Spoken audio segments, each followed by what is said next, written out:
Hello, everyone. Welcome to today's conversation. My name is Dobozongwenya. I will be the facilitator today. Today we have four lovely panelists who will be joining us. We have Ayanda Sishi Wixel.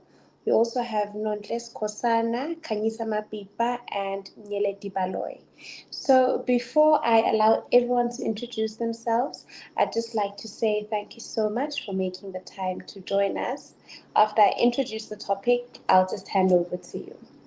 So, as you all know, that tomorrow is a very highly anticipated and contested elections. We will have South Africans, including myself, standing in the lines to cast their vote. The outcome will then determine who then leads South Africa until the next elections. However, today, we're just going to evaluate our participation in the electoral system under the theme of casting a feminist vote. And our panel will unpack the topic for us.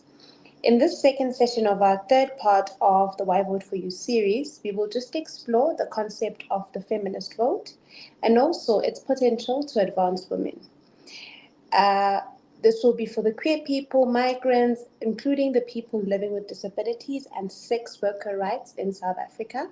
We will also examine the significance of voting from a feminist perspective and discussing the impact of political parties committing to ending gender-based violence and implementing policies that prioritize the rights and empowerment of women. Just a short stint about why vote for you, and then we get along with our conversation.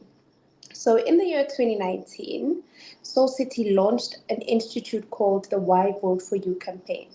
This was to prioritize issues such as feminist issues in the elections. The campaign is involved in evaluating political party manifestos, their focus on women's rights, and their plans for the implementation. And during the 16 days of activism in 2023, the Why Vote For You campaign was soft launched ahead of the 2024 general elections. It aimed to question the efforts of political parties in preventing and responding to GBVF. The responsibility to address the scourge of GBV should not only lie or just be with the government, it should also be with the prospective leaders as well, including ourselves, the people in this panel. So it is important that leaders and community members and civil society members such as yourself are active participants in the conversation. So just to start this off, I just want to ask, in your individual view, so anyone can take this question, what are the most significant challenges or opportunities that individuals face when engaging with our electoral system?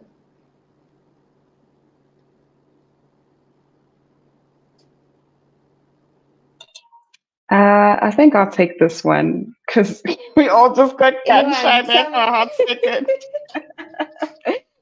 So I'll take it on first. Good afternoon to everybody. My name is Ayanda Sishi Wixel, and I'm a political and social commentator as well as a freelance journalist. All right. I think that people are mostly alienated by the system.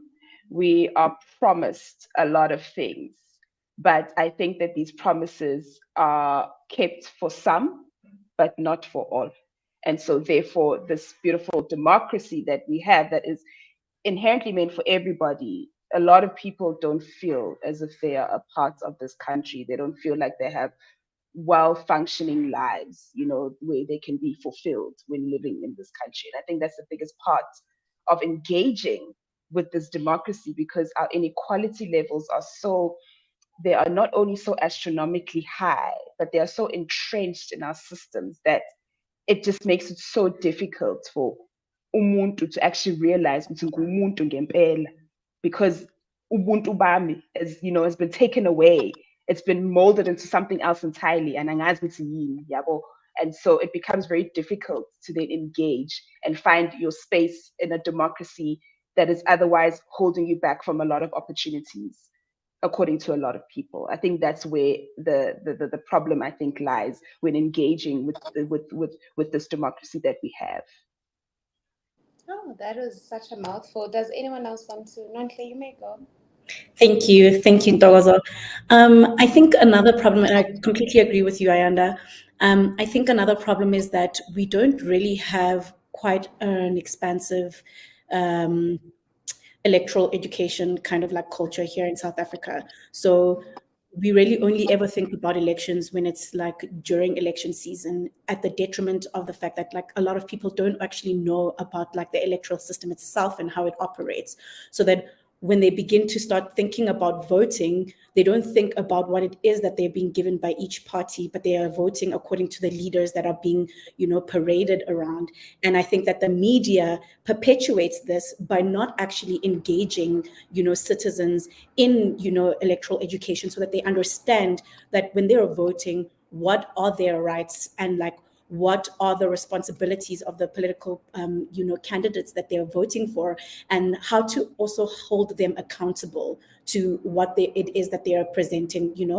We only think that like our ability to hold government and political parties like accountable only happens within this period, when it actually should be on a continuous kind of like spectrum, where we're constantly holding them accountable to things that they said that they would do and are not doing, and understanding what systems are in place given to us by the Constitution, the one that is so lauded, everywhere in the world, and that has these really good, like, democratic safeguards. How do we use them as the public in order to benefit ourselves? I think that we don't have like a widespread knowledge of that, and that effectively alienates people from like feeling like they are effectively participating in, elections. Oh, this is quite interesting. Kanyisa, welcome. We are so happy to have you. So we were just unpacking what are the most significant challenges that people generally face with engaging with the electoral system. I'm not sure if there's something you'd like to add there. Yeah, no, not at this point, but I do agree with the sentiments that have been shared so far, particularly that we need to be engaging in a democratic process for longer than just the few months before elections. We need to think about, what is on offer, and what could possibly change as we are living through what has been promised by the people that we've elected. But that's all I'll add for now, and then I'll probably add some more as the conversation goes. Thank you. Ngeleti, would you like to say something? I think the previous Ayanda, Nontle, and Kanyisa have explained that very well. I'll just like to reiterate that there is a great need for continuous engagement with the communities on the electoral processes beyond election time. So that's all I would add. Thank you so much. So since we are still there, we mentioned constant accountability, better voter education. Do we think the IEC did enough for these current elections?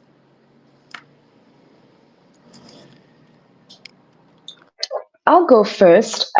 For the mandate that they are provided with, and considering the limited budget and the austerity measures that we are currently under, I think that they have done the best that they can with the parameters that they have been given. Yes, voter education is very much a part of what the IC is supposed to do, but it is only one part of of a bigger mandate.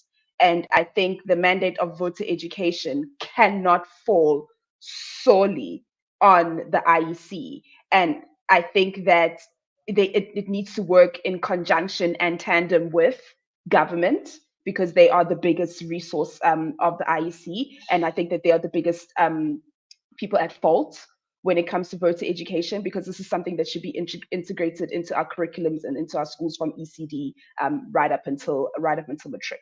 So I think that this is a governmental issue. I don't think NGOs should be carrying the burden that they do carry at the level that they carry when it comes to civic education.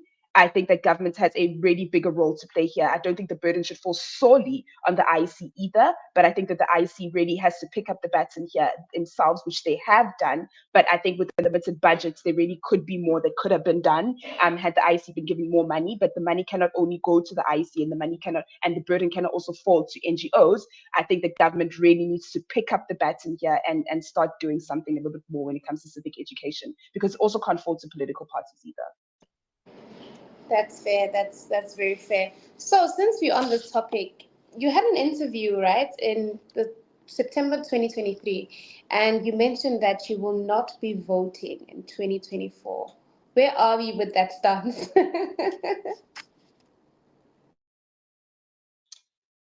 And I am honestly a person who reads.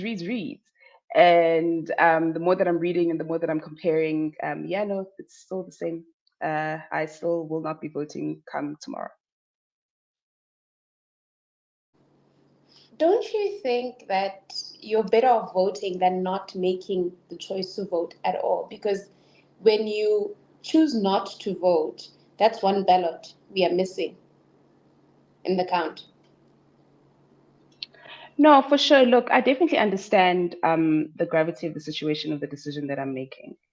But at the same time, as a person who, it's my job, to read and to know things and to monitor behavior, and to look at MPs in particular, not just during an election time, but in the subsequent 5-year period in which they have been working. I see a lot of missed opportunities. I see a lot of failures. I see the people who are picking up their hands to say that I want to run. I don't think that they are fit to lead. And before people ask me to pick up my hand, I don't want to. And I just think that there needs to be a better pool of leaders. Look, our democracy is not perfect. It isn't perfect, but this is the part of the democracy that I actively will choose to not participate in. And I have to emphasize this part of my democracy. It is an incredibly personal choice to not put my eggs against these political parties, nor the independent candidates either as well, because I have noted and I have read and had conversations with them. I just think that on the homework that I've done, there is nobody that I see a value in putting my eggs against. Therefore, I just simply won't do it. Neither will I spoil my ballot anyway, because it is my constitutional right. Yeah, this is a lot to unpack, but it's fine. Nonhle, I'd like to pose a question for you. You said you were not happy with the decision that the president made or the government made on the GBV law.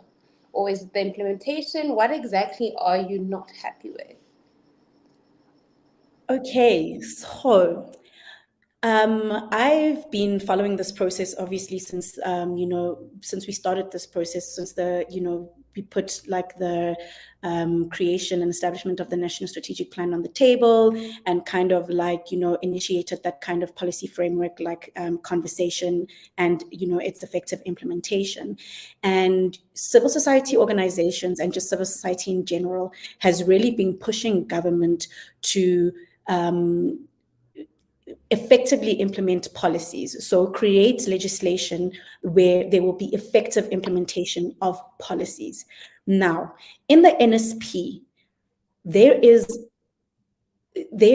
enough information and content and knowledge and everything to basically direct the government on how it is that we imagine or envision the council is going to be, right? And while creating legislation is obviously the duty of the government because it lies within their mandate, it is also important that government basically stays true to agreement and follows through with implementing a particular thing the way that it was imagined by everybody, not going to the drawing board and then changing things that need not be changed. And so, yes, we have been waiting for the establishment of the council, and the establishment of the council is highly important because without it, there's no way of us effectively implementing the NSP. But what we need to also be cognizant of is what is government putting in that legislation, and what government has put in the legislation that currently is public knowledge. So I don't know if the legislation that Cyril Ramaphosa signed on Friday is the one that is public knowledge, but the one that is public knowledge firstly goes against what has been agreed on within the NSP. And the NSP is a legislated framework. That means it is a legal document. Instead of giving civil society 51% of the seats, and government hold 49% of the seats, they have given themselves 51% of the seats and have given 49% of the seats to civil society. Problem number one. Problem number two, we had an issue with the tagging of the legislation. Now, government did provide as an addendum why it is that they are keeping the tagging of the legislation as a Section 75 bill instead of a Section 76 bill the way that it is. And that would be okay because the law is there, and obviously they're using like what's already been like precedent to basically, advance their argument. But one of the points of the NSP was that we establish a council that is going to also operate at provincial and local level, and that the accountability needs to kind of like streamline through so that this work is not just held at national and then left, and then there's a vacuum by provincial and local government. How the document looks right now is that there is no accountability framework because there is no kind of substantive kind of like provisions that are basically speaking towards how it is that municipal level, so local level and provincial level are supposed to, reappropriate the kind of structure that is going to be seen at national, which means that there are no safeguards on how it is that the national strategic plan is going to be implemented, where the implementation is going to be most important. National just, gives us the legislation, the legal framework, the advice, but the implementation happens at provincial and local. And when you don't say how that is supposed to look like, then how are we able to account for work that is being done and work that is not being done? So it is very silent on an accountability framework for local and provincial level. Third, it is also silent on a fund. We know that the implementation of the programs that are entrenched within the pillars of the NSP need funding.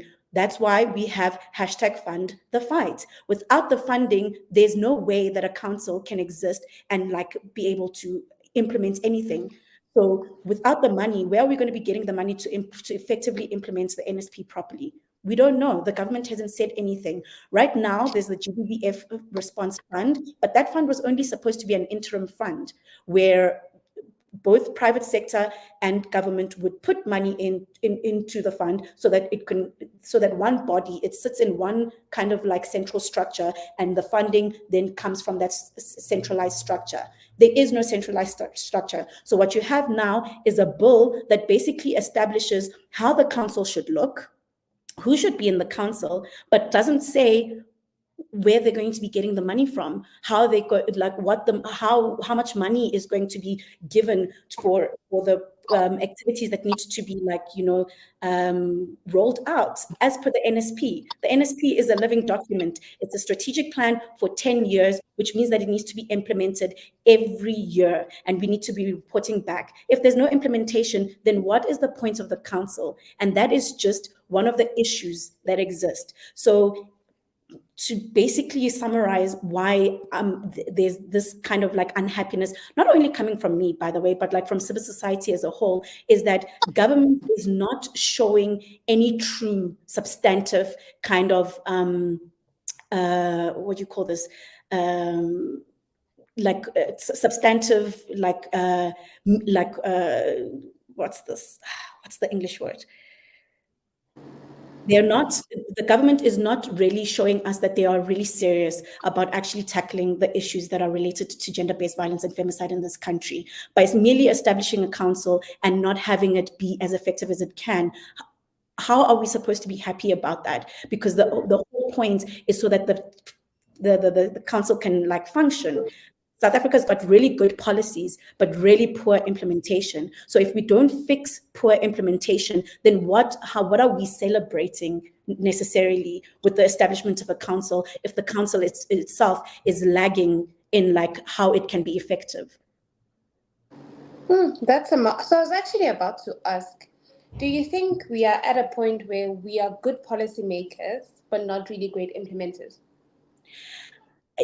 Yes, because I think South Africa has a really robust, a democratic kind of a constitutional democracy, right? And we are given a lot of rights, especially as citizens, to publicly participate in shaping policy, and shaping the way that it responds back to the issues that affect us as the citizens of this country. And a lot of the policies, even though there are gaps in some policies, the policies do speak to some of the issues that we experience as a country. But a policy, in order to be effective, needs to be implemented. So I do believe that we do have great policies. I mean, the NSP calls for, amendments of different legislations. And those amendments have happened, but you need to implement. You need to effect those changes, and it's the effecting, it's the actioning of the thing that becomes a problem. So the document exists, the provisions are there. There might be some disagreements as they are within the council, because we're not saying that the council is not important. On the contrary, the council is what we have been fighting for 5 years. And we should be concerned when it's just being peddled without any proper engagement. We went through, the public process of commenting on the bill. We submitted our comments, thinking that they were going to be taken into consideration. But when you read the bill, that's far from the truth. It doesn't even match up to some of the requirements of the National Strategic Plan, the very framework that is telling them that this needs to be established. So that's where the disjuncture comes in with policy, good policy, but very bad implementation. There's no political will to actually implement and effectively implement policies so that they respond to the issues that we face as a people.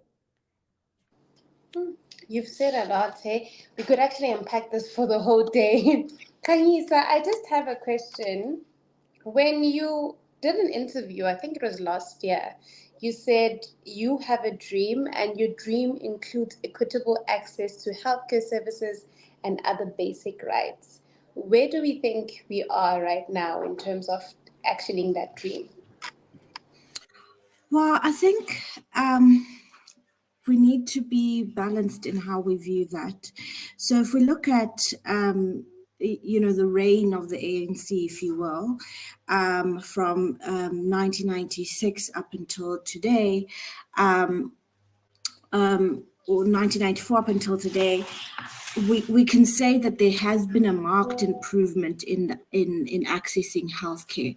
So particularly for people who look like you and me, Black and brown people, we have seen an increase in access to healthcare in rural areas, in townships, etc., that we obviously didn't have during apartheid. But then we have to then consider whether what we have now is enough, right? So obviously during this democratic period, we've seen ups and downs in access to healthcare. We had the HIV epidemic that was massive. In the early 2000s, saw thousands of people being killed as a result of having the virus. And even in that, during that president's reign or presidency, we saw the people dying as a result of the HIV denialism that we saw then, and that was a direct result of that. And it took civil society standing up and the likes of the Treatment Action Campaign, taking the government to court for that to be reversed or for that to be improved on. Again, time and time again, we've seen atrocities in this democratic dispensation. We've seen the likes of life esidimeni happening under this democracy as a result of decisions made by the people who are politically appointed to ensure that access to healthcare for all is realized. We've seen, just as recently, an increase in the number of maternal and child deaths. The closing of Chris Hani Baragwanath's maternal section of the hospital as a result of those deaths.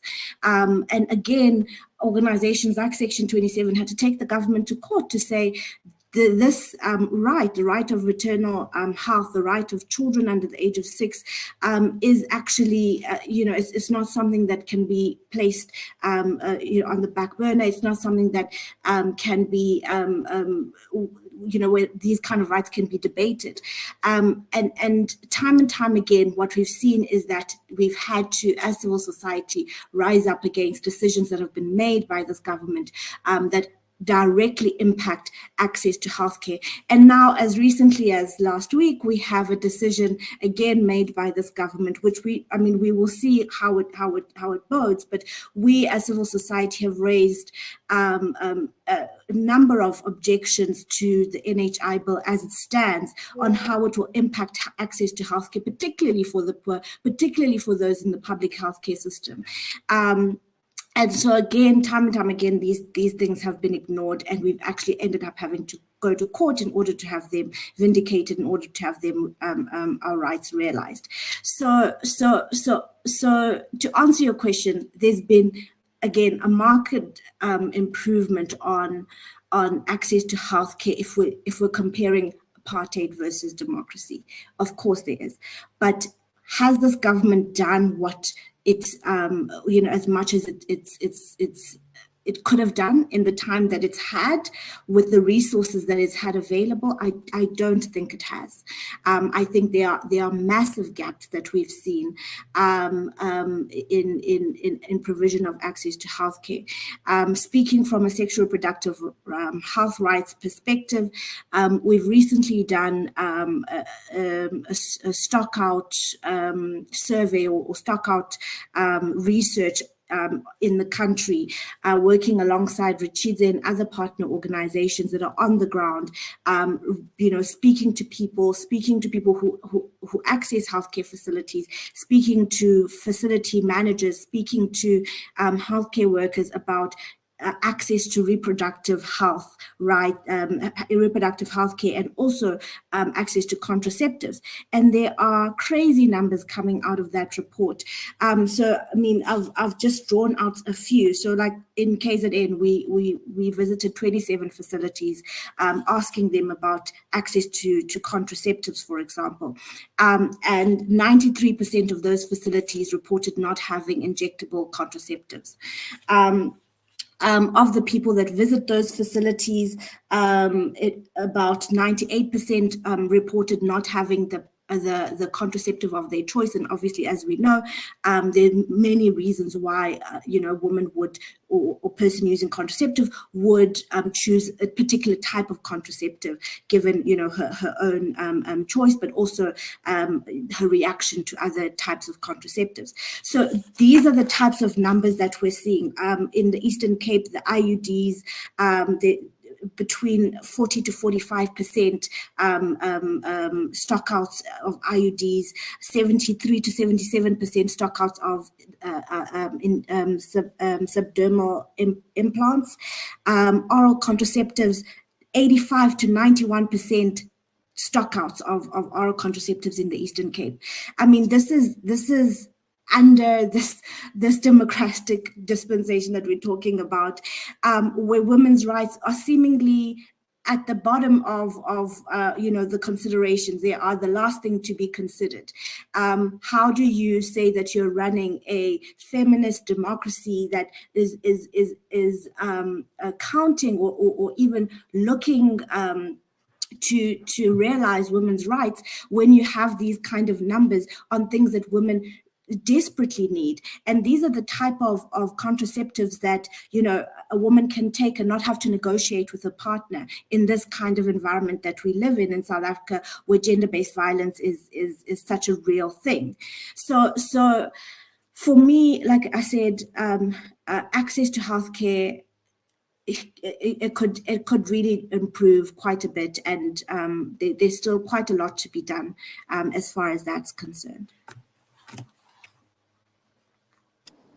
That was a mouthful. So I picked up a lot of points that you mentioned, but one thing I'd like for each of every one of us to sit with and ask ourselves rather, is that how do we get to a point where women's rights or women are prioritized in this economy, in this society? What does that look like for each and every one of us?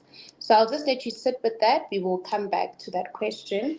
And then Nyeleti, hi, it's good to have you. I have a question for you. So you wrote a piece about refugees and asylum seekers and migrant rights and practices in a South African perspective. Can you please just unpack that and let us hear what you think or what you say? Okay, so I mean, the current climate in South Africa is shifting to the perspective where a lot of people carry anti-migrant sentiments, um, which ultimately leads to xenophobia, and then ultimately leads to xenophobic violence that outbreaks in different communities, where it's more prevalent in some communities than in other communities. And this is fueled mostly by some of the narratives that are used by politicians, as well as the amplification of negative occurrences that relate to migrants in the media. And this has created a very tense atmosphere for migrants. And I think what is lacking in a lot of people's understanding is why people would leave their homes and come to South Africa in the first place.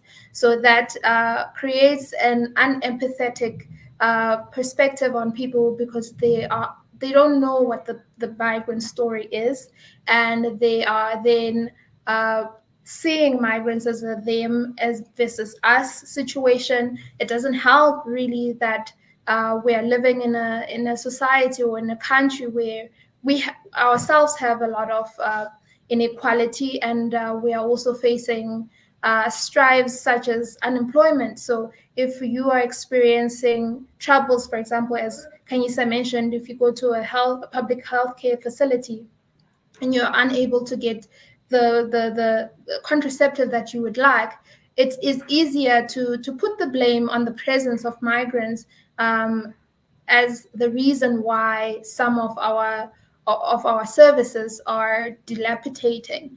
It is easier to hold that view, and in turn, this animosity against migrants creates a sense of anxiety within migrants themselves, and also creates a barrier or a divide between South Africans and migrants in the country, and creates a lack of social cohesion. Just to further our discussion, do you think we will ever get to a point where there's a balance of the two, where we are comfortable with having migrants and they are also comfortable and contributing into our economy? I should hope so. That is my wish. That is my dream, in the words of Kanyisa. I wish that we would get to a point where South Africans and migrants are able to coexist, because, I mean, migration is a phenomenon as old as time. This country is the way it is, and a lot of countries, in fact, are the way they are because of the presence of migrants. Migrants bring in a lot of contributions that, for example, we have a lot of people who come into the country to provide us with scarce skills that we do not necessarily have in the country. So I would hope that we do get to a point where we coexist peacefully. And I think in order to achieve that, there is a need to continuously have dialogues where people are able to actually understand each other and to converse with each other, to see each other's perspective, and create a socially cohesive community where people are able to live together in harmony. Thank you so much for that. Ayanda, I'm coming back to you. I have a question for you. So the question is, how does shifting the focus from politicians to the issues that are in parliament impact democracy? Chrissy, can everybody hear me properly? I'm seem to be having sound issues. Fantastic. So I think that the work of Parliament is incredibly important. I love watching Parliament. It's one of my favorite pastimes, always has been since I've had access to YouTube. And I think that everybody should have access to Parliament because the work of Parliament is so important and impacts our everyday lives. I'll give you an example of the important work of Parliament. Right now, our elections currently have 3 ballots. The reason why is because there was an electoral amendment. There was a court case that was brought by the New Nation movement, which the Constitutional Court then ordered Parliament to go back to the drawing board and amend the Electoral Act so that they can include independent candidates. Now, there was a timeline to this process. It was meant to be done within 2 years. This ruling came in 2017. No, not 2017. I lied. Think like around 2018. Yes, 2018. And so we have 2019, we have 2020. COVID happened, Parliament asked for an extension. Then we have 2021, 2022. Sega Shubage Manje, because time is ticking. And the reason why I'm mentioning this is because the attitudes of the MPs in the Portfolio Committee for Home Affairs in the discussion of the Electoral Amendment Act was absolutely harrowing and shocking, to say the least. The lack of political will to work on this act, the lack of political will to change the act, the public hearings for these amendments, an absolute mess. The Ministerial Advisory Council that was appointed to advise the committee on this act, none of the recommendations were taken.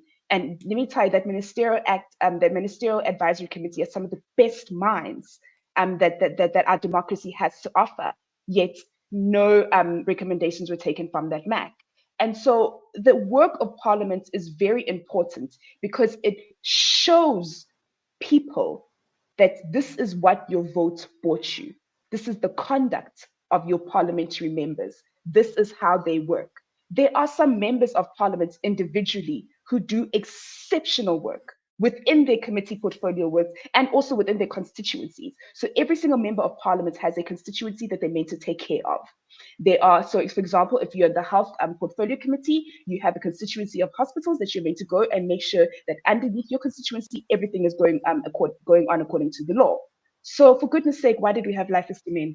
If there's a health portfolio committee that is meant to overlook and have constituencies that they're meant to take care of. How do we have a Tembisa hospital where there's an accountant that is murdered for overlooking discrepancies? And so the reason why also I believe that Parliament and Parliament TV is only seen on YouTube is it's done by design. It's so that the people who are in power can withhold this information as much as humanly possible. We hold our cards close to our chest to make sure that the information is limited so that they can control the message.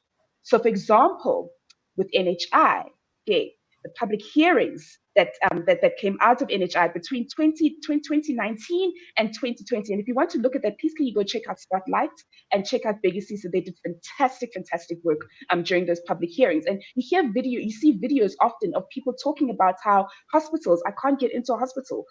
So how is NHI going to help me if the hospitals in my area are far away from me? How is NHI going to help bring the hospitals closer to me? Because it's not about the policy of NHI, it's about how it is that it's going to help me right now in this instance.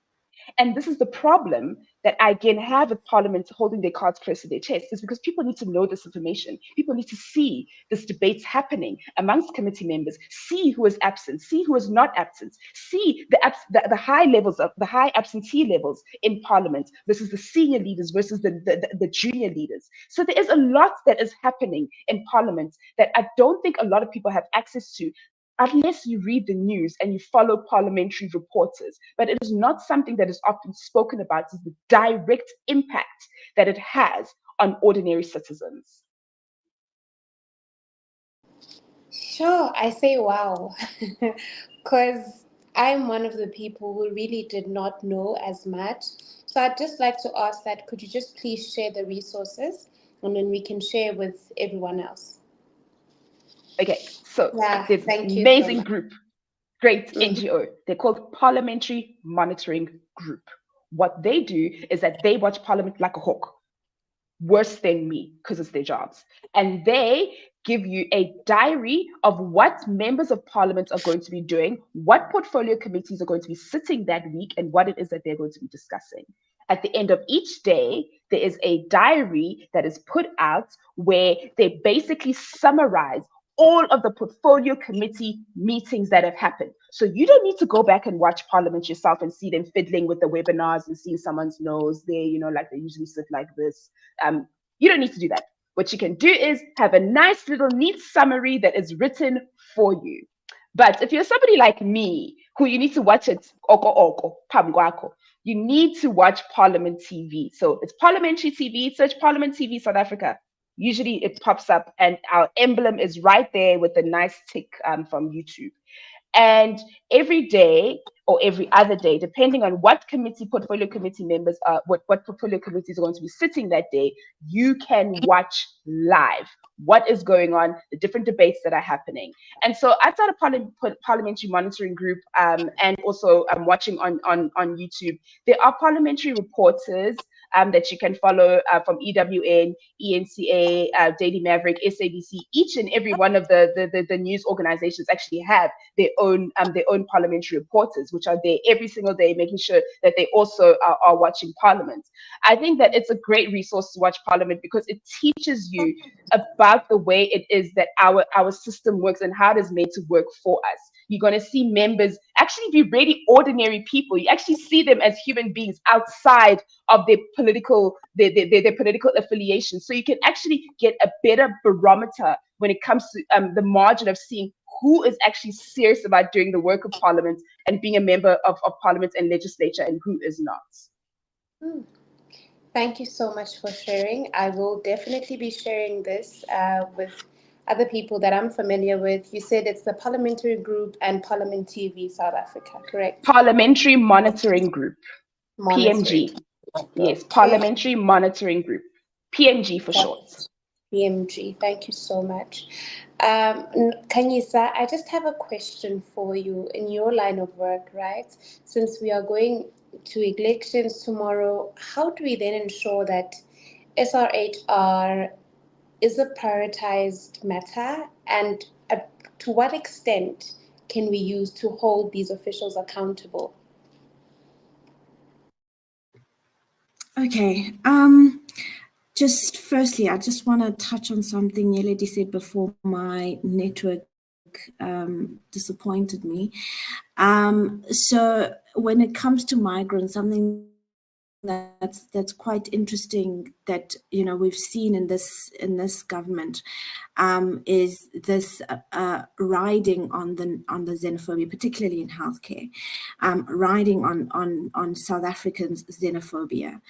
We've seen it with that video of now MEC Poppy from Limpopo, and the xenophobia that she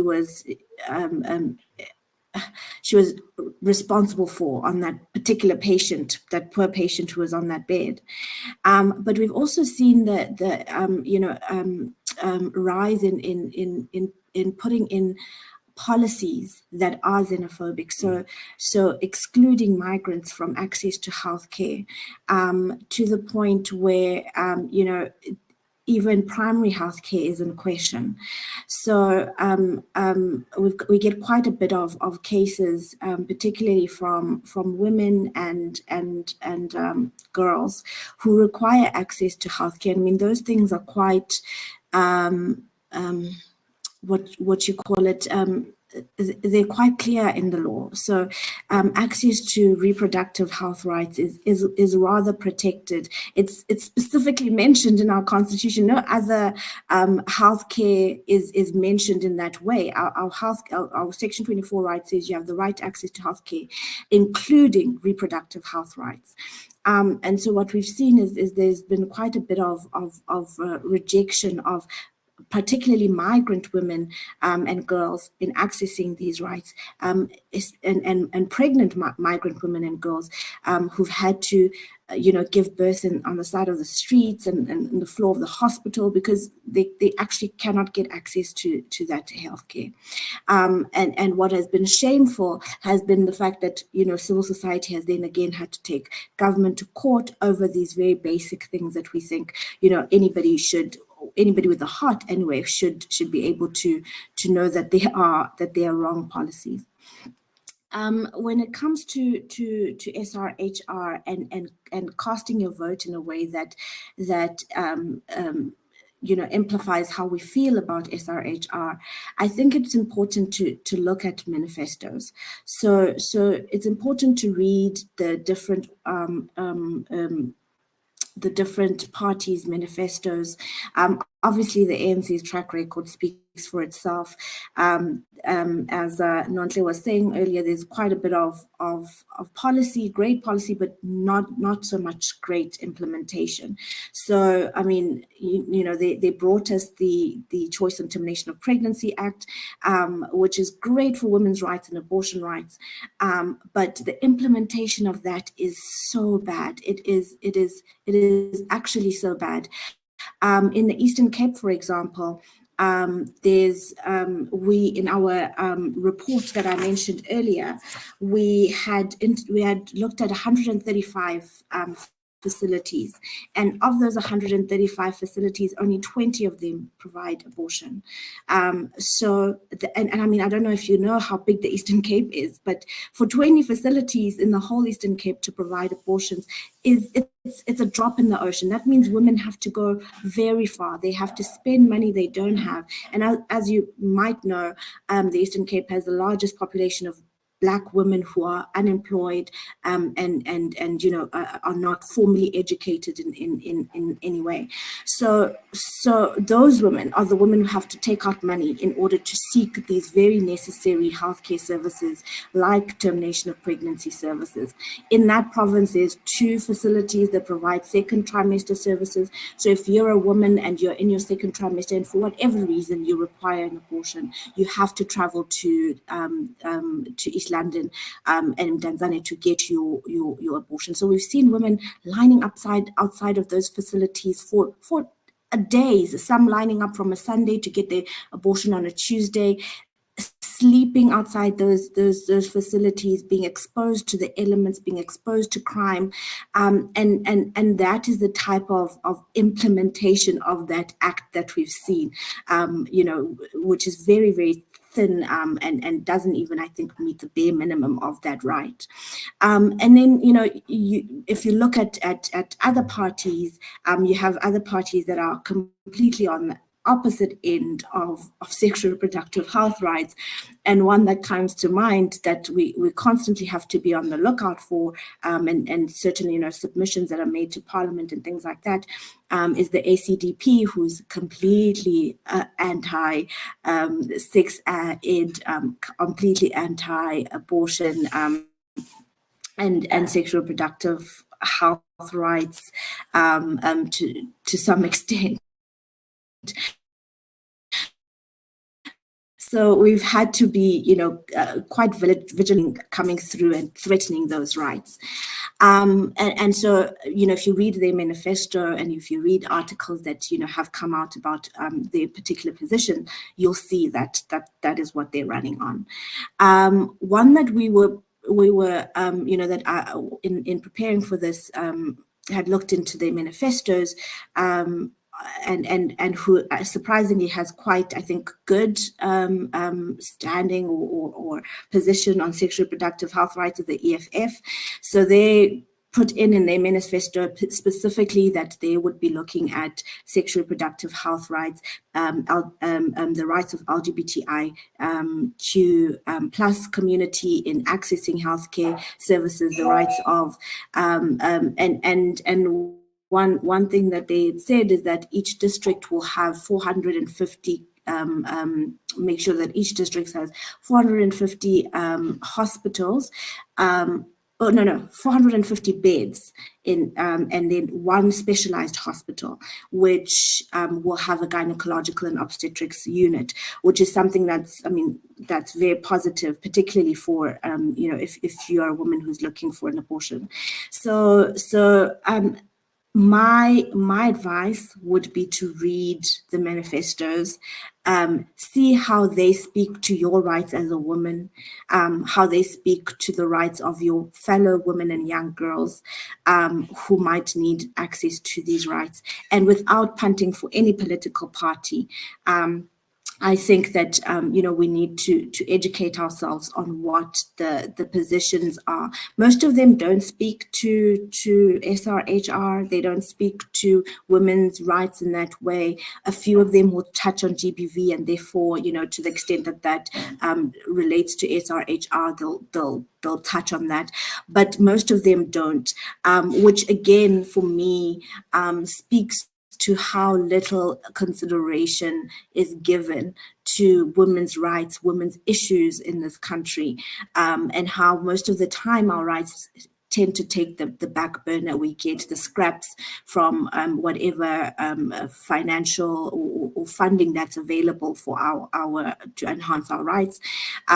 We see, our rights are the least prioritized in most cases, and there's not much attention that's given to the things that plague us, and all that while we are raising the nation, while we are birthing the nation, while we are carrying the nation for all intents and purposes. But I think, as an organization, what we have tried to do is continually speak on SRHR and the importance of SRHR every which way we can. So even with the NHI bill coming into effect, we have for years now spoken about how the issues of excluding migrants, for example, in accessing healthcare under NHI impacts sexual reproductive health rights, because it's firstly regressive in the way that it's framed, as the law as it stands right now gives more rights to migrant people in terms of sexual reproductive health rights. Pregnant migrant women and children under the age of 6 have more rights than what they would under the NHI. So we've made those kind of submissions. What I think we as South Africans perhaps need to do is engage in that democratic process, not only now, but consistently. Where a bill comes up in Parliament to say, this is what we're proposing to do, we need to engage with it, to see whether or not it suits us, suits our fellow South Africans, whether or not it speaks to how we are living, how we are experiencing the public healthcare sector, the education sector, whatever it is, and make our voices heard. And in the event that our voices are not heard, because with NHI, for example, there were road shows, there were submissions that were made, but none of those things were actually taken into consideration in actually crafting the bill. Very little of those submissions made it into the final act. So when those things happen, then it's still within our responsibility as civil servants. As a participating electorate to stand up and to say our voices actually haven't been heard here. And there's many ways that we can do that. At a local level, you can engage with your councillors. At a more formal and higher level, you can launch litigation, like some people have threatened to do most recently, and we can engage with our Department of Health. We have a very, very, very progressive constitution that allows us the right to protest and to be heard. That in some parts of the world isn't a thing. We have a lot of things that are open to us to be heard in the instance that we don't think that we are being heard. And so I think we need to adopt a position and a state of mind that says democracy is something that continues and must continually be achieved not only once every 4 years, but every single day we must look towards seeing whether or not our best interests are being served by the current government of the day. Yeah, that was a mouthful. Thank you so much. And as we go along with that conversation, I'd just like to implore everyone who, not only voters, everyone who's an active citizen, to actually be an active citizen. Democracy only works if we work alongside it. Thank you very much. Nonhle, I had a question for you, but I also see a question in the comments. So the question is from Shakira Kwabe. They are asking, what is the real disconnect between policy formulation and implementation? Because it is affecting this country on various levels.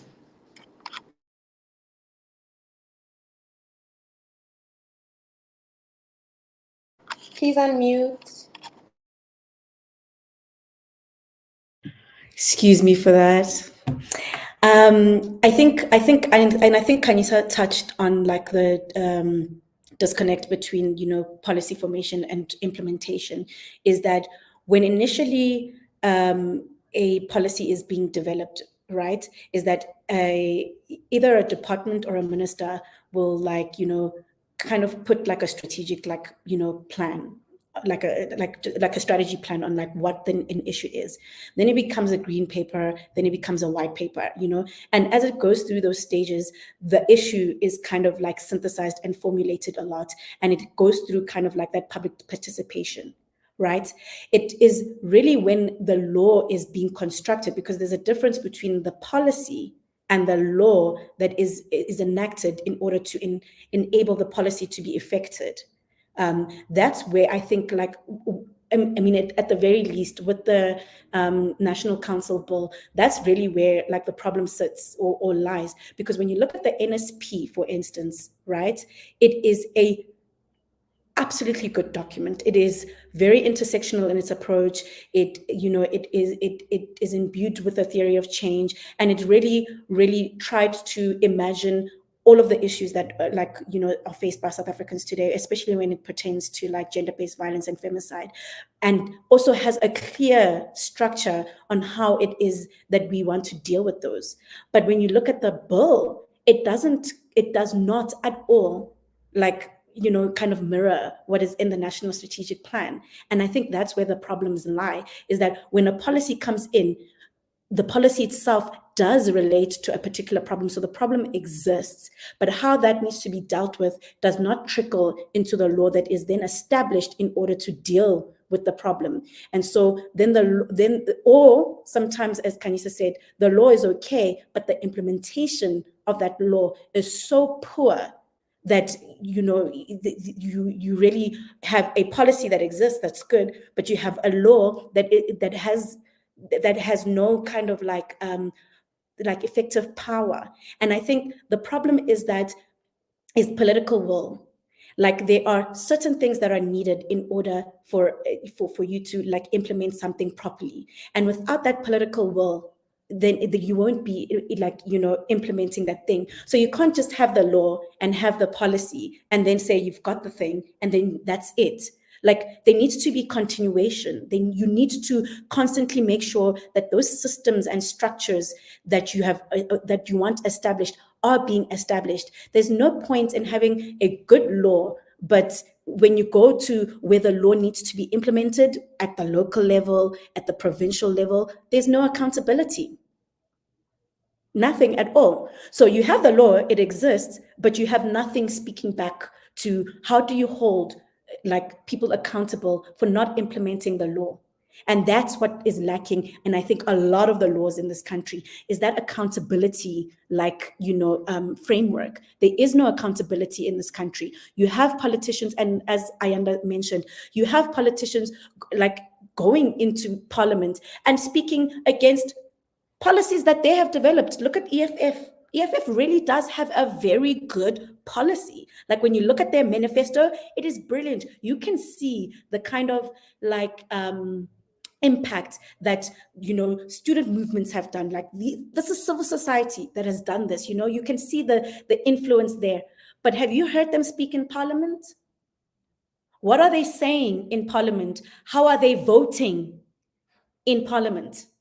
People put things, but then don't do the things when it gets to the place where it needs to be affected. And Parliament is the place where it needs to be affected. So there is no accountability. The thing is there descriptively, but there's no substantive kind of handling of the thing itself. And I think that's where the problem is. I understand why people like Ayanda don't want to vote. I don't agree with it, but I understand why. Because you can look at a policy framework and be like, this is amazing. But then when it comes to implementation, nothing, poor, bad.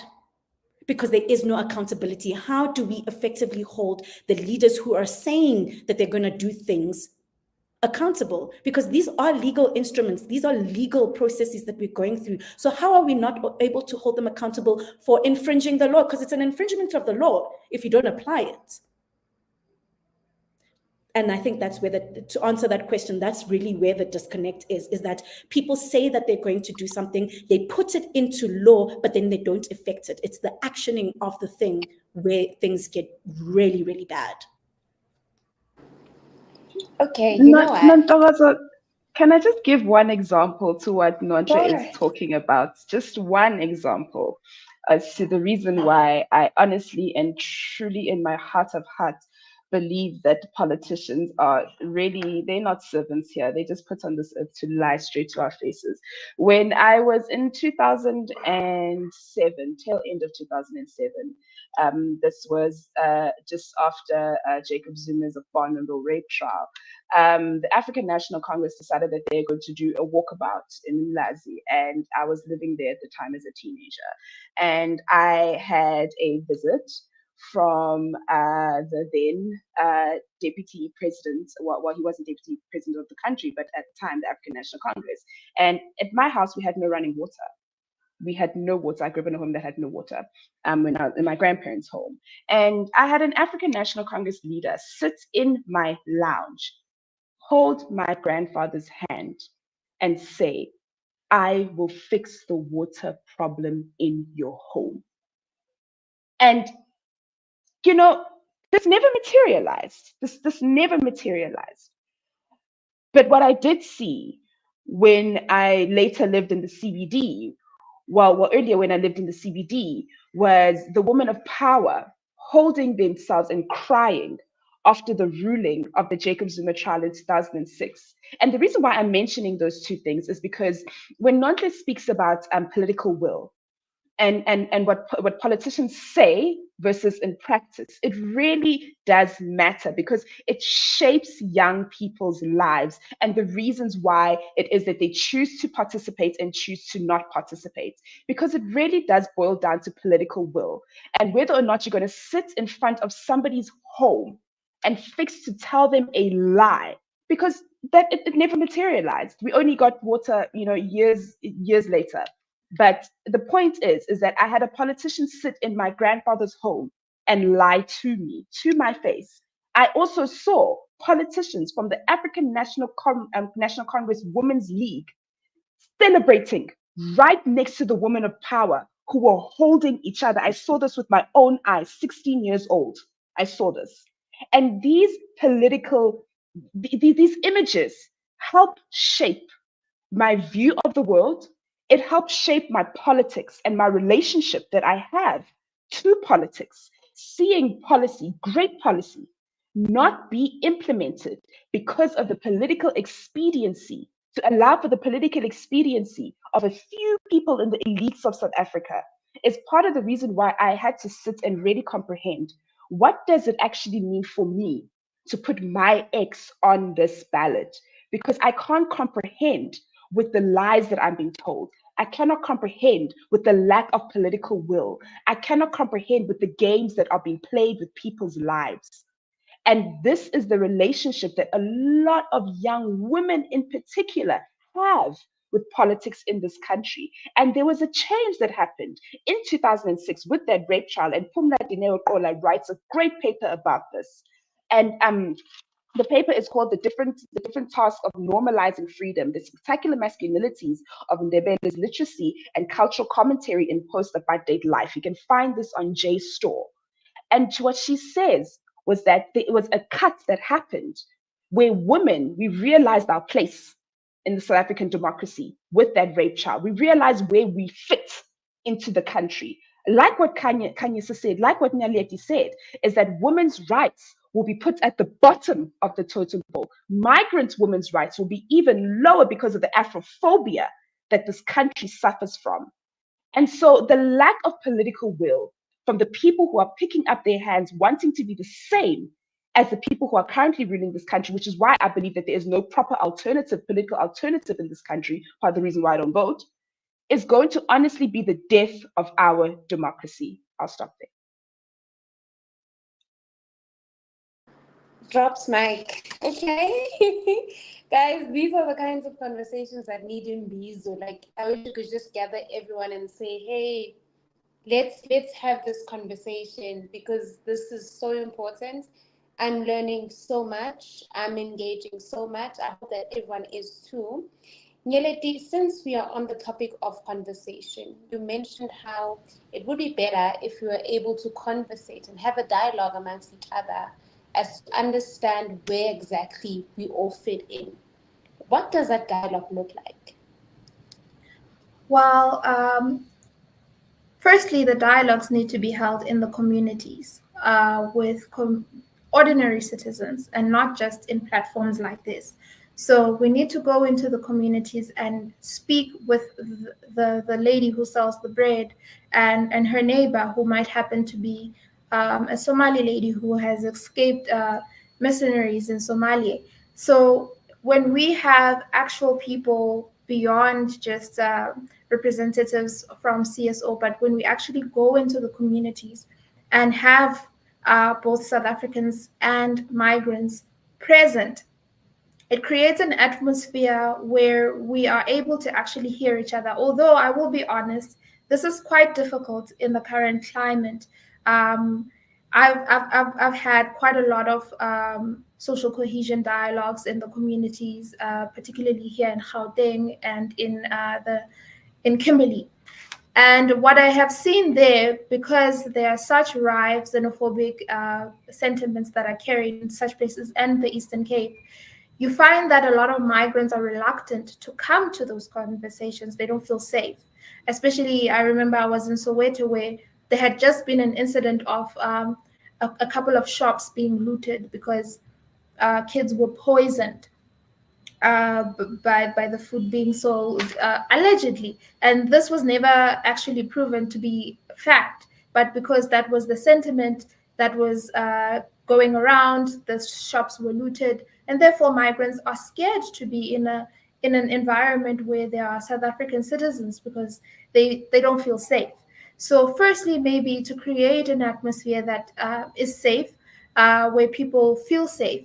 So, having institutions like Soul City, where migrants are able to say that, okay, we know this institution. If they are there, well, maybe we might be safe. So having those institutions go into the communities and have these dialogues to gather people to speak on their experiences, on their lived experiences. Have migrants say where they come from so that people understand why they are here, and also speak on what they're doing here. A lot of people will say migrants are taking our jobs, but if you actually look at the scientific data, most migrants are actually self-employed. They're not taking anybody's job. They create their informal sellers. They have little stores that they have and create, sometimes even create employment opportunities for South Africans. So maybe focusing on fact-based information, promoting that, and also promoting a safe environment where people are able to sit and speak and be heard. Make sure that people are actually able to voice their opinions and not just have speakers in a panel, but actually have people who are engaging and interacting with each other, and give them the space to do that. And allow them to do that, but also making sure that there are safeguards to ensure that everybody is safe. So that's what I think that should look like. Thank you so much for sharing that. And as a closing point from my side, firstly, thank you for being part of this panel and contributing so much to this conversation. I would really just urge people to understand who they're voting for, why they're casting their vote, and if they're a woman or even as a guy, look for things that prioritize us as well. This is a democratic society. It should be so for each and every person who is involved in this democracy. Can I just ask that each and everyone just makes their last remark and then we close up the session?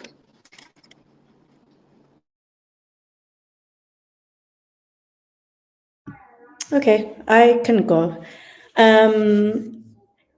My last remark is I just actually first, before I do my remark, want to thank all the panelists. This has been a really good engagement.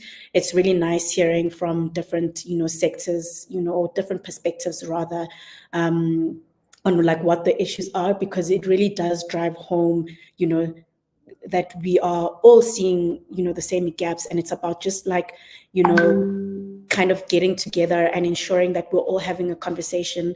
I was listening to, because there've been a lot of these kinds of engagements, and I was listening to one where actually Pumla was from the NMMU.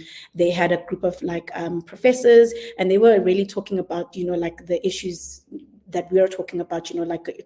It was called Elections 2024 Feminist Perspectives. I urge everybody to go and really look through that if you really want kind of an extension of this conversation, but with all the theory and all the kind of facts of the matter. And one of the I had a point to this, but one of the things that I had a point and I completely forgot it. If I remember it, I'll say it. But thank you. And I guess my closing remark is that, as women in South Africa, we make up the majority of the voters in this country. And in making up that majority, we have representation, but it's not substantive representation.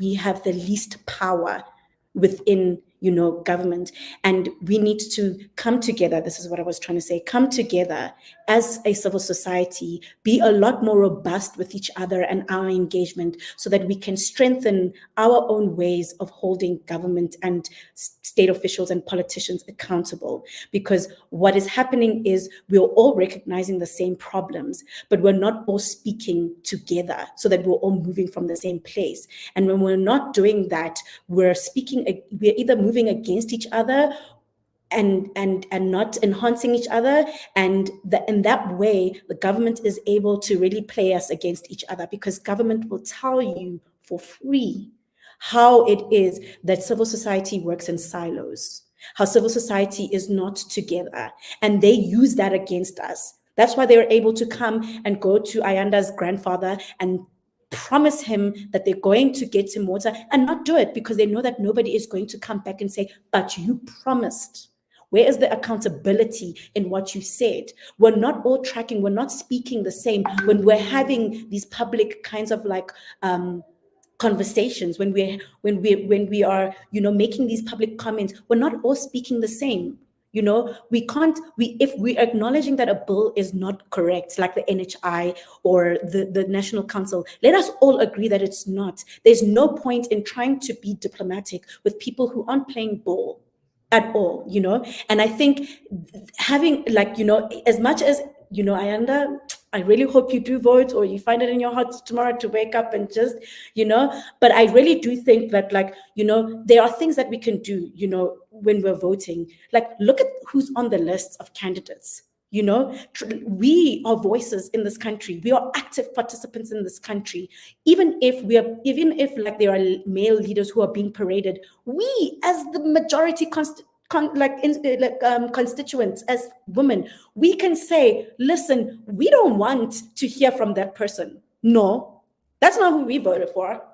Yeah, it's your leader, cool. That's party politics, right? The South African Constitution says there's party politics and then there's politics of the country. We voted for you as a party, and we voted for the candidates that were a part of the party. That you're a leader is fine, but we are also voting on the basis that there's this person there and this person there and this person there, and we want to hear from them. What's their accountability? Because that's how we should be voting. We shouldn't just look at, oh, the leadership is dominated by males anyway. So, and none of us as women are wanting to vote for them because they're all problematic in so many ways. But what are the women? How are we holding the women within these constituents like accountable? Because if we're going to vote and we're going to put those X's there, we're taking a gamble. We don't have much of a choice because it is important for us to vote. But how are we going to make sure that the gamble that we that we take, there's some kind of like, you know, reward? And I think that like we shouldn't only look to the male leaders. We should also look at the female leaders. Help bring them to the fore. You know, reject the presence of men. Like, there are things that we can do in order to, you know, grow our democratic processes, because it's very undemocratic. We have representation. We have things on numbers, like on paper, tick boxes. We can tick all the boxes, but they are not effective. So how do we make them effective?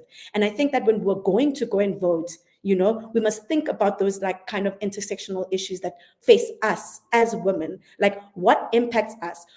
How do we want to be represented? And who's not representing us? And how do we hold those kind of power, people in positions of power accountable for not doing what they said they're going to be doing? Because that manifesto that we are reading does not belong to a Jacob Zuma or a Julius Malema or a Cyril Ramaphosa. It belongs to the whole entire party that is made up of different constituencies. So we must hold each and every individual accountable, so that when we are going into parliament, people don't feel like, oh, only the leader needs to kind of like, you know, we need to strengthen, you know, the process that we have right now with our engagement with like leadership and like and parties. It's not strengthened. We look at the leaders only, and we don't look at like other leaders and what their role is within that leadership. Like, what is their role? We don't know. We're not voting for Julius Malema. We're voting for EFF. We're not voting for Ramaphosa. We're voting for ANC. And I think we need to start thinking like that. Like, don't just look, like, if we're going to have to rely on the manifestos, then we must be a lot more engaging of those manifestos and the people who are responsible for effecting those manifestos. That's my 2 cents. Thank you so much. Does anyone else have any closing remarks to share? I'll go next. Okay, so let's do it like this. Hanyisa, you go. Nyeleti, you go, and then Ayanda, you close it off. Is that fair? Okay. Okay, I just wanted to say, well, firstly, to reiterate Nonhle's words, I think as much as, you know, we've seen in the past that political parties tend not to adhere in the strictest way to the policies and the manifestos that they present, it is the kind of the only thing that we've got to go on at this point, you know. Well, aside from, you know, the demonstrated lack of action by the ANC, but other than that, for the other parties, it is the only thing that we have to go on. And the manifesto is not only the promises that the political party makes, but it's also the instrument through which we can hold them accountable.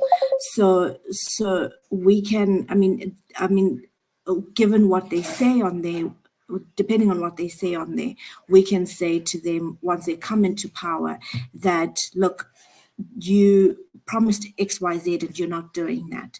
And it could be the reason why we vote them out at a later stage.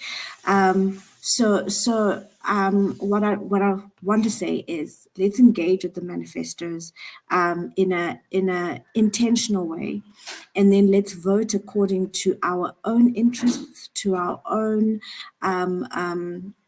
to the furtherance of our own democratic and constitutional rights. And let's also take into consideration the plight of the people who live with us in South Africa, who might be from other places in the world, and who come and seek refuge in our country, when we engage with these manifestos and when we engage with these, when we engage with politics. I also want to say, just lastly, that as civil society, we try to be the mouthpiece through which our communities speak, right? We try to take our communities' grievances and amplify them, do research on them, try to find solutions, and put that in a nice little document and send it to the government. But when those things are rejected, we then need to go back to our communities, and we need the support of our communities to make sure that the government knows that what we're saying is not something that Section 27 is saying, it's something that the community is saying and something that the community is struggling with. And oftentimes we struggle to get that collective voice, that collective anger, that public outcry, and we need our communities to engage with our content, engage with our submissions, engage with the things that we put out there, that are ultimately to amplify the messages that we're getting from our communities. And so that's the last bit that I want to say. Happy voting, everyone. Please do go and vote. Yeah, looking forward to see what happens after the elections. Thank you so much. Happy voting to you too. Gereti, please grace us with your presence.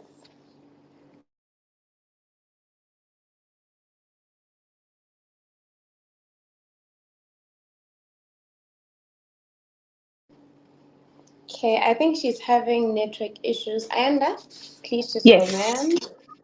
Yes, I just wanted to touch on what Nontle said about the lack of women representation within the leadership of political parties in this country, and I just think that that's just really indicative of what it is that I was speaking earlier about the Jacob Zuma rape trial effect, is what I'm calling it, about women actually like going back into their silos instead of what happened in 1991 when Anita Hill was testifying against Clarence Thomas in that Capitol Hill trial. What happened is that in 1992, an influx of women actually went into Congress in 1992 and 1993. And so I like to compare the two, because in South Africa, the inequalities that we face, the lack of social cohesion, the particular space that women find themselves in, the lack of employment, lack of education opportunities, really contributes to where it is that we find ourselves within the political space.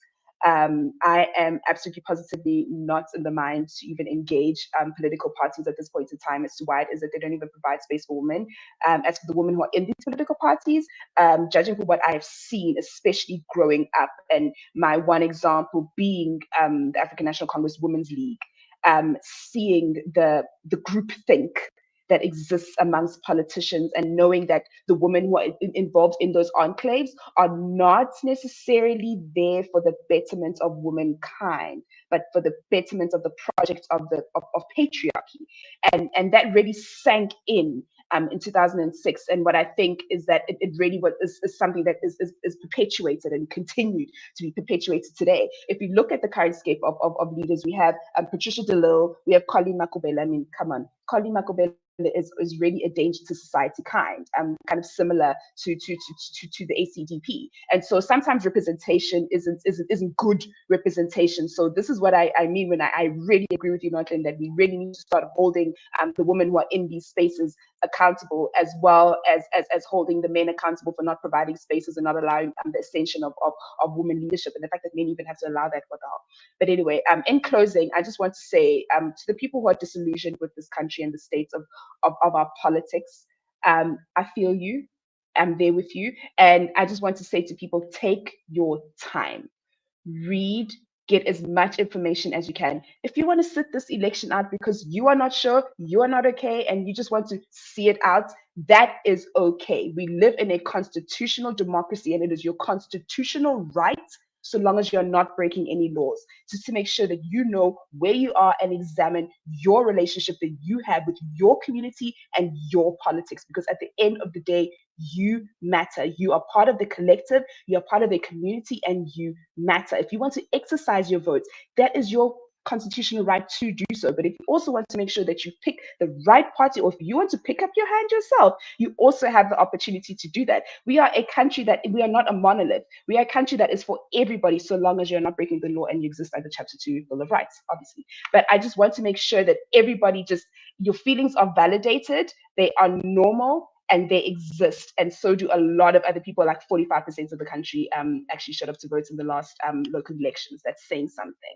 To opposition parties, fix your messaging. It is wonky, it is wrong, and there's a reason why people are opting out of the system. It's your fault. I'll stop there. Thank you so much. Thank you so much, everyone. It's been an honor. Can I just stress that tomorrow is not a public holiday, guys? Please go vote. If you're registered to vote, please go vote.